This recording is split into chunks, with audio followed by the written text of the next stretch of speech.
Hello everybody, it's Dick Dillingham and Angie Jones from the Plano office. I'm excited about this, Angie. Me too. Okay, so here's what we're going to do. Angie is our Market Center Administrator here in the Plano Market Center, and I'm the former operating partner. But what we're going to talk about today is our class, Train the Presenter, that we're doing October 18th and 19th in our training room. Right here. Yep. And the neat thing about that class, we're going to talk about it specifically, but it's free to the Plano agents or staff, anybody in the Plano group. We're doing it for free, right? That's correct. Okay, so what Angie and I have decided to do is we've gotten a couple of questions together that you might be interested in knowing about. They may be questions that you have, and we want to get rid of any objections or any concerns or any questions you have. So Angie, let's start off. Why don't you ask me the first question that we're going to talk about? So the first question, why should someone take Train the Presenter? Well, that's a great question, I must say, even though we got it ourselves. But, it's going to be different things for different people. I think it's a growth opportunity, both personally and professionally. And I think it boils down to an increased self-awareness and an improvement in communicating with others. Now, there's a misnomer here about why you don't want to take it, and I may be jumping ahead, but a lot of people think, oh, that's just to be a presenter in a classroom setting. And you and I have talked about this, and now you've experienced this. We all present all the time. We have all kinds of presentations. I mean, you present daily right here in the office, and we all present at home. And so when we think about presentation, one of the things I think is helpful is to consider a synonym for presentations to be conversations. Yes. Because a conversation... And we have those every day. Absolutely. So regardless of what your goals are, and I think in some cases, maybe you don't know what your goals are, and that's fine too. That's where that self-awareness thing comes in. Right. A lot of people don't know what they don't know about making presentations or having good, positive conversations. Yes. And so that's really the thing. I don't want to pigeonhole it into saying this is just for people who want to teach. No, it's not. It's not. It's not. So no, I'm not a teacher, and I got a lot out of the class. Yeah. Just knowing how to present myself and what we look like when we're presenting. Right. Yes, it's very important. Okay, let's go on. All right, so next question. Well, we kind of answered the next one. What if they don't want to teach classes? Yeah, okay, we did answer it, but I want to throw one thought out there. There's a lot of people, or there are some people who may not know if they want to teach. They may think they can't teach. They may, and I would just be open to the idea until you explore what's involved. And I think, I'll take you as an example. Yeah. I mean, you had that phobia, that myth that, I hate presenting in front of people, and you saw how the class went, and I think you're right. I mean, I think you've told me this. You're actually a little more comfortable when you do present in orientation and some of the other situations. Oh yeah, absolutely, and I present a lot more because of it. Right, because it helps build your confidence. Exactly. Okay. Yeah, absolutely. Right. Okay, what if the person doesn't have any teaching experience? Okay, well, again, we're not talking about teaching experience. We're talking about conversation experience, and everyone has conversation experience, right? Yes. Everyone talks to other people. There's a great podcast by John Maxwell, the author John Maxwell, and the name of the podcast is Maxwell Leadership Podcast.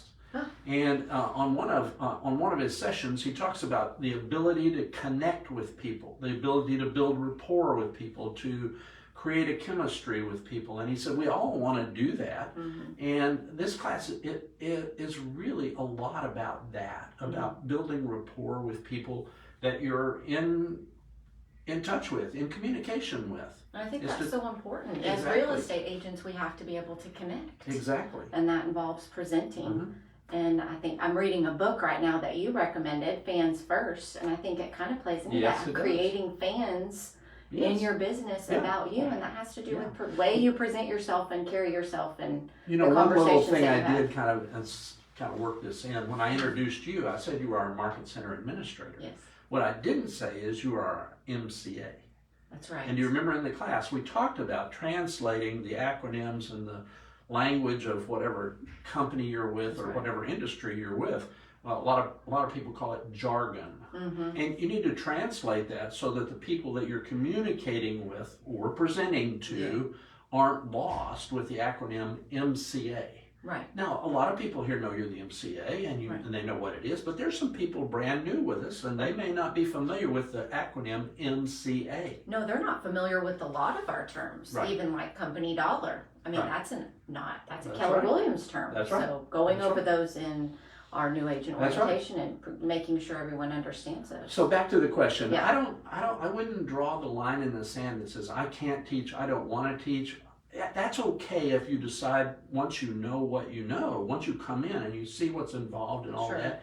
And one of the things we talk about a lot, and I think you and I have talked about this, is one of the skills that we have you walk away with is the ability to observe others. That's right. And that was really important to me. I learned a lot about that. I was not aware of a lot of things when it comes to observing others, and taking this class was really eye-opening. We called it being cool. Yeah, right? And it also, I loved it because of it's such positive feedback. Good. Okay, we're going to talk about feedback here in a second. Okay, I'm jumping ahead. Okay. So what about looking bad in front of others? That's there we go. That's right where it was a perfect lead-in, wasn't it? Yeah. Okay, so can't you can picture, you probably can confess that you were very worried about like being bad. Nightmares. And having people, Angie, you were terrible at this and all this, right? I mean, you had that, and other people had that. But one of the things I laid out for everybody in the class, I said, we will not have negative feedback. That's right, yeah. It's all going to be positive feedback. All positive. Yeah. Was it? It was all positive, but it's positive feedback you can learn from. Exactly. And we have to have feedback to grow and to get better. So, there was a great quote. I didn't have it when I taught when you were in the class, but I've read a book, and since that I got this quote, and the quote is this. It says, would you rather have feedback or compliments? Now it goes on to say, if you're interested in growth, you know which one you need. Yeah.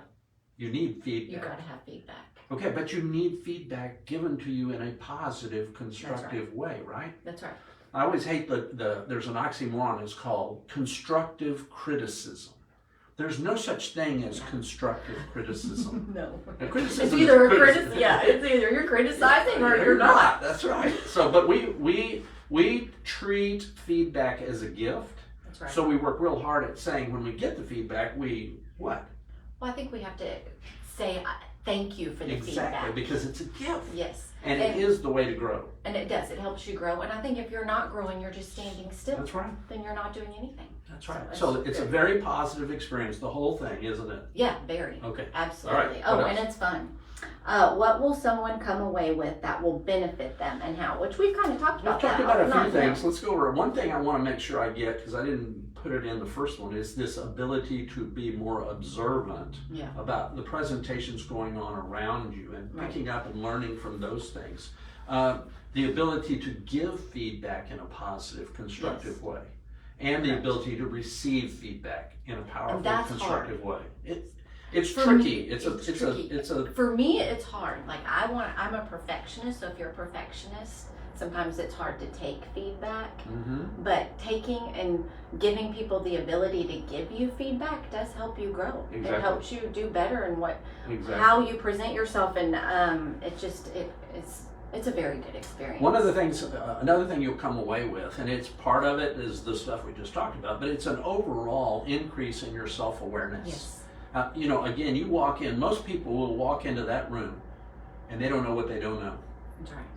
But you walk out and you have an increased level of self-awareness. And I think that's part of the gift of growth, isn't it? It is. Yeah, very much. One of the first steps is you start off in an unconscious, incompetent stage.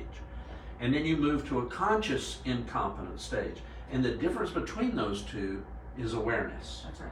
And then the next one would be a conscious, competent stage. And that's where you take one or more of these ideas that we talk about in the class and you implement them. Yeah. Whether it's translating jargon or acronyms, or it's asking better questions, or whatever it might be. We talk about those. Listening. That was one thing you said the other day. Yeah. It really helped me pay attention and listen. Good. Very much so. So I got a lot out of the class, and if you're afraid, hopefully this has eased some of your fears and you will register. There's absolutely there's no reason to no be afraid. Downside, is there? No downside. There's at no all. downside. Plus, you build great relationships, and It it's was. a great bonding experience. We had a great. It always my favorite. I tell the class, every class I teach, I say I love this class for 2 reasons. I love it because it's an opportunity for personal growth, and number 2, the bonding, teamifying. Yes. That goes on. It is. I just love that. It's Everybody so is rooting for everybody else. Everybody's there to help everybody not be great, just get better. Yeah, get better. Okay, it's about growth. It's about getting better. Yeah. So I hope you're going to be able to be there. If you have any questions, you can call or go see Angie or me, Dick Dillingham, and ask us and just open it up and say, wow, I just don't think listen, I've only lost about 2 students completely. No, I'm just kidding. I haven't lost any students. Only a couple of criers, but we got over that. Yeah. Okay, and they ended up Maybe more loving it. sweating, but Maybe, well, okay, yeah, but, hey, there is no growth without some level of discomfort. That's right. And we just try to That's keep that very level true. of discomfort to a minimum. that's right. It is so fun. You will not regret it. From We taking only the class. we only have room for like 20 or 22, somewhere in there, and I think we're at 13 or 14 right now. Yeah, so not So many if spaces. you're interested, get signed up and come see us, or if you're interested, come talk to Angie or me. All right, Thank you guys perfect. very Thank much. you so Angie, much. thank you. Thank you. It was so nice. This was fun. It was fun.